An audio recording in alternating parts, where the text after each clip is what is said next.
Comment down below where you're watching from and don't forget to like and subscribe if you hate Karen.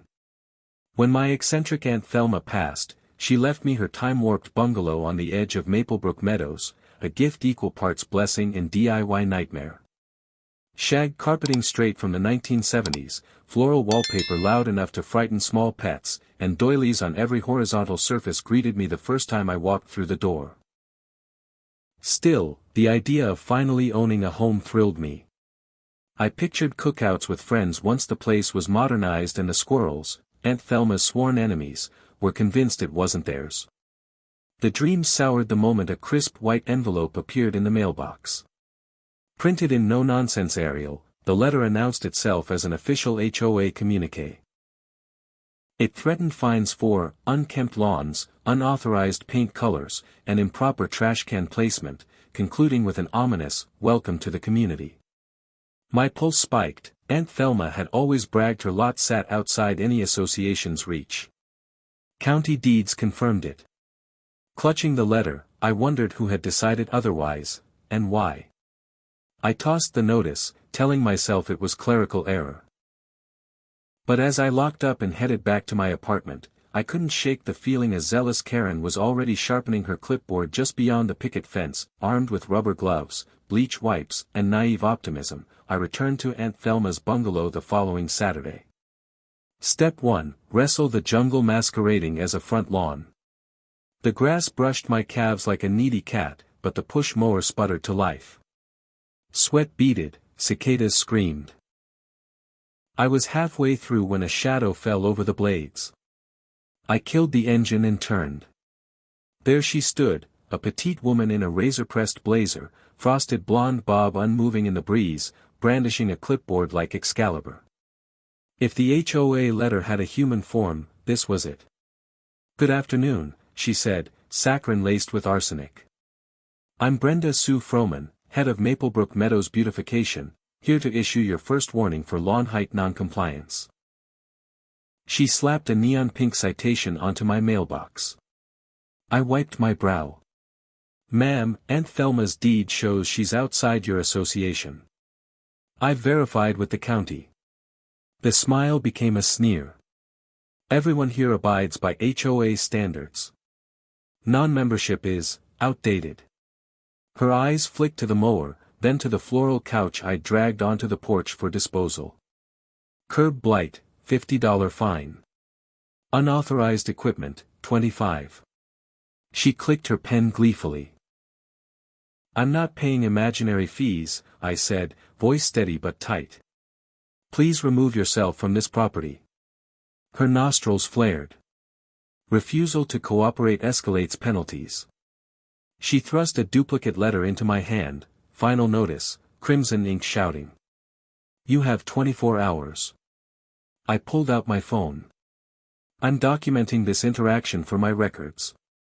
Brenda Sue recoiled, then leaned close enough for me to smell peppermint coffee. "We'll see how long your little rebellion lasts," she whispered before retreating across the street to her own manicured lawn, complete with a weather-beaten for sale sign.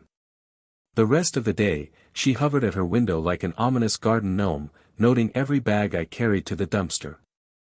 That night I drafted an email to the HOA board, generic address, no names, attaching property maps, deed pages, and a polite cease and desist request. I hit send, feeling righteous. Until the email bounced back, recipient not found. Somewhere in Maplebrook Meadows a Karen was inventing rules, and the official channels were smoke and mirrors. I decided then, keep filming, keep receipts, and finalize the renovation fast, before Brenda Sue's clipboard sprouted handcuffs. Monday dawned humid over Cedar Crest Hollow as I, Miles Turner, hauled contractor trash to the curb. That's when Karen 2.0 struck. Across the street, Nancy Griffith strutted in designer heels, smartphone filming as though auditioning for a reality show. "Mr. Turner," she called, voice sweet with menace, "your refuse bins exceed HOA proximity limits by precisely 5 inches. I kept my tone neutral. "My attorney confirms this house is exempt from your HOA. I flashed Aunt Lillian's deed, highlighted parcel clearly outside association boundaries. Nancy zoomed in with her phone. Our bylaws are evolving. She produced a fresh summons, $50 for trash line violation, due in 48 hours. Inside, contractors Leo and Priya gaped. Thought you said no HOA? Leo muttered. Paperwork says so, I replied, photocopying the summons for our growing evidence folder. That evening, a fluorescent second notice appeared on my porch, plus a mysterious puddle of herbicide around Aunt Lillian's prized azaleas. Security camera footage captured Nancy at 2 a.m. spraying the bushes like a deranged florist. Perfect, vandalism on film. I emailed the clip to Officer Elena Brooks, a friend from high school now with county code enforcement. She responded, looks like misdemeanor property damage. File a formal report. Message sent, cameras rolling, I waited. Nancy might own a clipboard, but I now had the county, time-stamped videos, and an unflinching Wi-Fi connection. The police report and Nancy's meltdown filing day, I arrived at the Cedar Crest precinct, flash drive in pocket. Officer Brooks reviewed footage of Nancy's nocturnal herbicide spree, her eyebrows climbing higher with each frame. Classic HOA vigilantism, she said, drafting the report. That afternoon, patrol car lights flashed outside Nancy's tutor. I watched from my porch.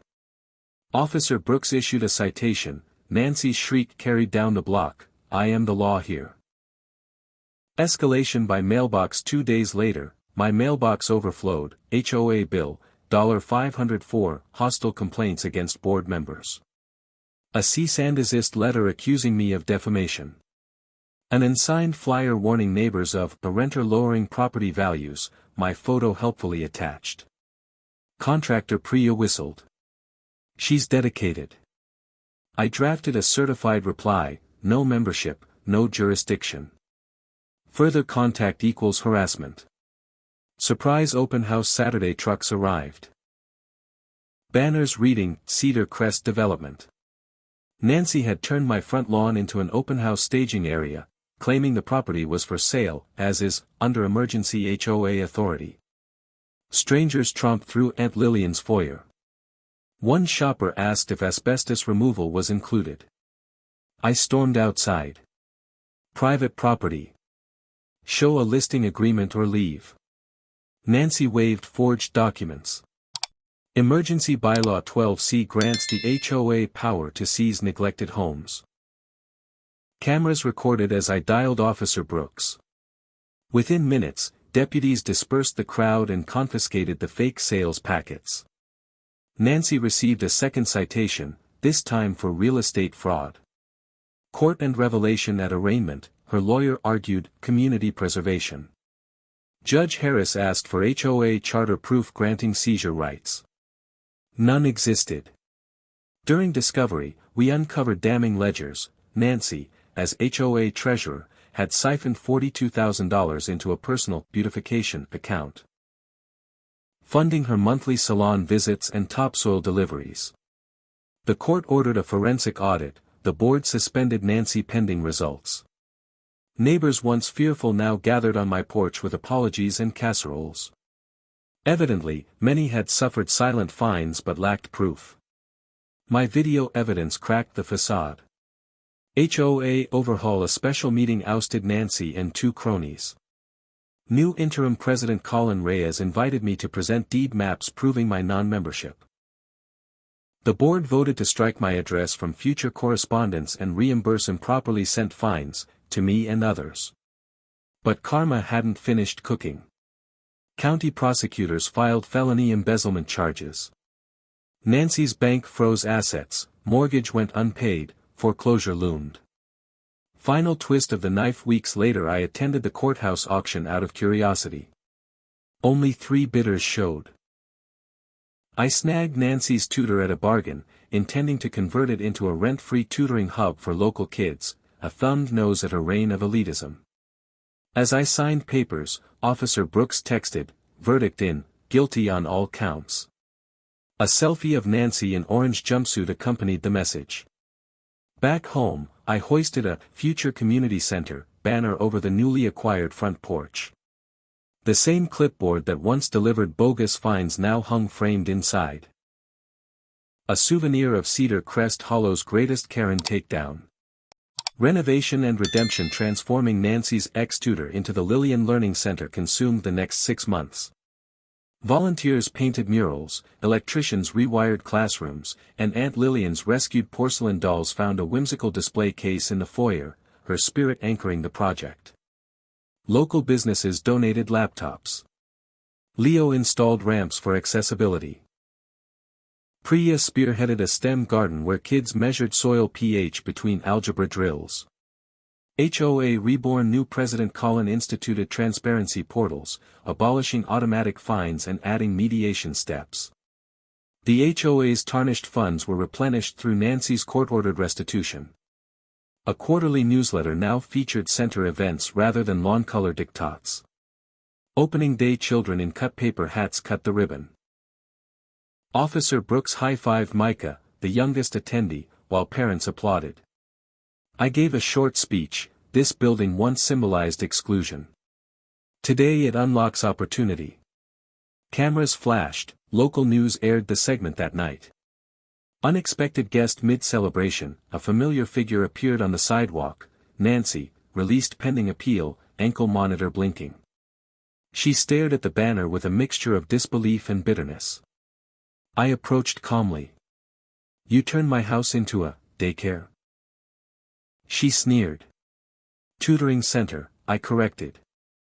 For everyone, including families fined under your watch. Her gaze dropped to the children planting seedlings. Without another word, she shuffled away, monitor beeping against cracked pavement. Center success within months, reading scores in Cedar Crest's elementary school rose 15%. Parents formed carpools, and the center's Saturday coding club outgrew the converted garage. Amaya, Nia, and Micah, now top volunteers. Taught robotics to second graders. Financial irony: Nancy's foreclosure proceeds, after debts, left a small surplus. The court allowed me first right of refusal on decorative items. I purchased her monogrammed clipboard for $1, hung it beside Aunt Lillian's giant sun hat in the center lobby, twin relics of tyranny and whimsy. Closure during the winter festival, Colin unveiled a bronze plaque outside the center, in memory of Aunt Lillian, whose independence planted seeds. And in thanks to Miles Turner, whose persistence let them bloom. I blinked back tears. Cedar Crest Hollow's lawns gleamed, but now so did its conscience. Spring brought warm breezes and college acceptance letters. Amaya chose engineering. Nia earned a humanities scholarship. Micah, newly obsessed with drones, orchestrated a flyover filming the tutoring garden in full tulip bloom. Legal finale: Nancy's appeal failed, she began a 3-year sentence plus 500 community service hours. Ironically assigned to grounds maintenance at county parks. Word spread she spent mornings trimming grass to exactly 3 inches. HOA annual report: Collins data showed complaints down 70%, neighbor participation up 40%.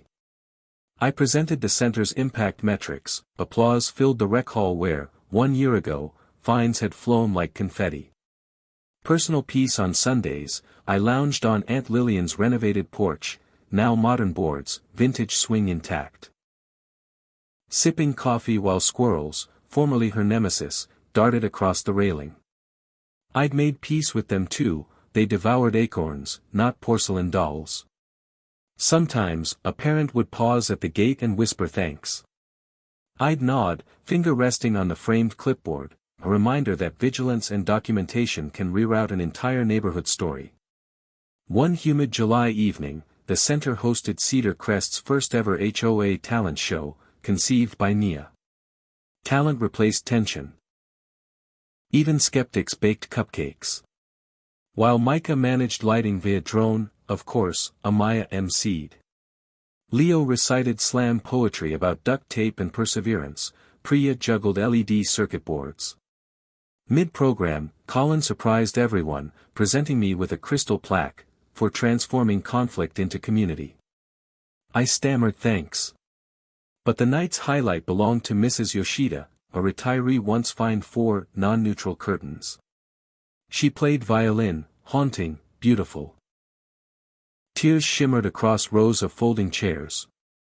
When the final note faded, applause thundered louder than any lawnmower. Backstage, Mrs. Yoshida pressed a folded note into my palm. "For never giving up on where we live," it read. In the envelope, a photo of Aunt Lillian in her outrageous satellite hat, dated 1998, beaming beside a much younger Mrs. Yoshida. Destiny, it seemed, had looped.